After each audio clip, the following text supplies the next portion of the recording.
Hello there, my name is Harish Shah, and I'm that guy that they call the Singapore futurist.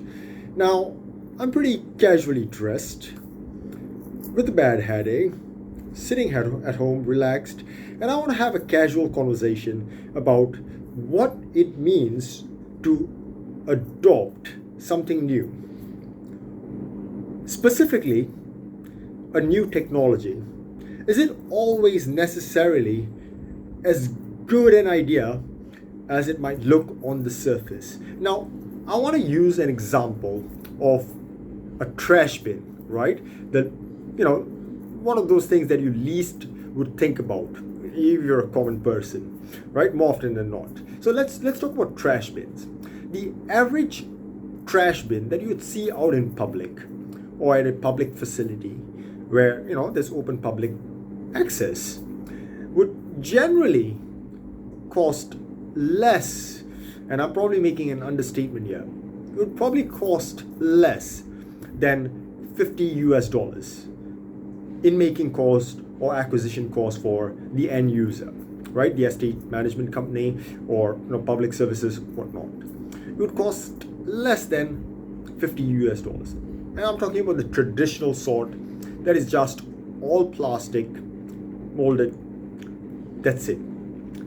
Now, in recent years, over the past decades, a lot of cities around the world, a lot of public facilities or recreational parks, so on and so forth, they've adopted high-tech trash bins. Now, these are your standard plastic or metallic trash bins where your garbage goes into, that now they've put power systems into, where they're powered by solar energy or other renewable forms of energy or just chargeable batteries, whatnot.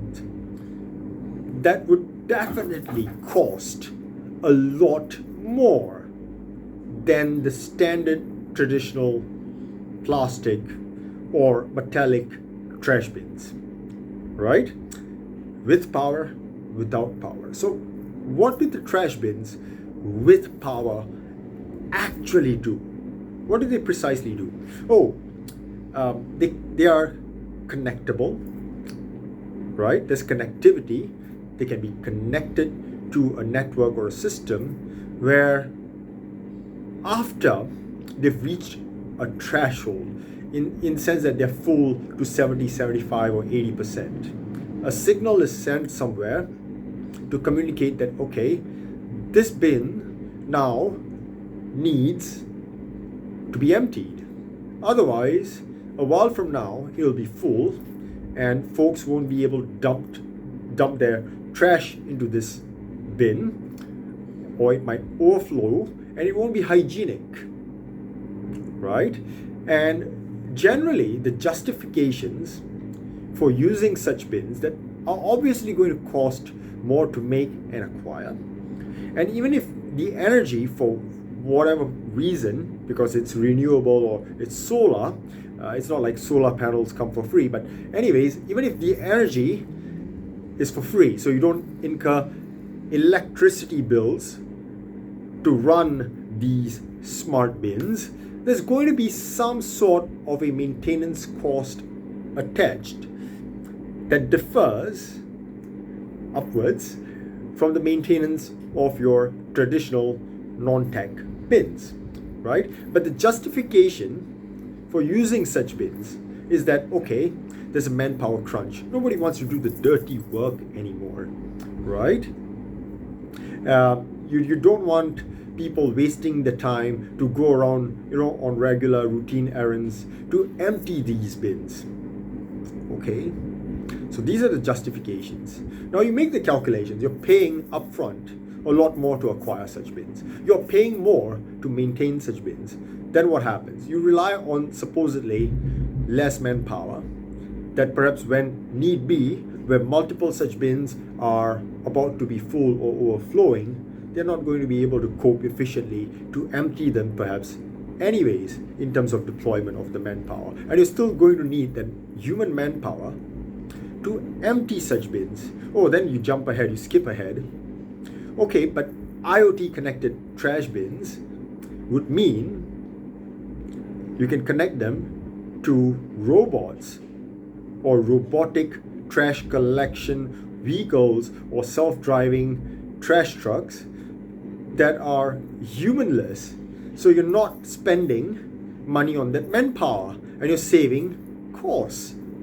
Fine. Here's the question. Do you actually have those driverless, humanless trash trucks or trash emptying or cleaning robots to empty those bins?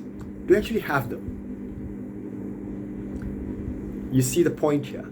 So you're still relying on human manpower that gets a text message or an alert on a smartwatch or a phone or some other device, and they're deployed to empty these bins as and when they're coming to be full. Okay, maybe for low footfall areas, this is wise in saving manpower time. But at the end of the day, even if you achieve any efficiency out of this, right, and even if you spend on those other technologies like, trash emptying or cleaning robots to go around serving these smart trash bins, what exactly is your positive ROI on that added premium investment over the traditional trash bin in the present day? The math, the logical math gets lost in the excitement, in the hype, in the hurry to embrace these technologies. Now, the trash bin is just an example. Now, you think about your own company, your own corporation, right? Think of the last 5 years. Think of all the technologies that you may have adopted and the heavy investments that you may have or your company may have invested in. Have you done or has anyone done the homework on measuring the ROI on the investment on top of what was before to embrace these technologies, and mathematically in dollar value, is it or has it been worthwhile? Then of course there's this argument, we all need to start somewhere. That's true, that is true, but if the start is without practicality, ROI, cost, mathematical practicality, long term, is there going to be a positive payoff or true intended benefit anyway? Much for debate now, isn't there? I'm the Singapore futurist. Some ideas for you on how to chart your future.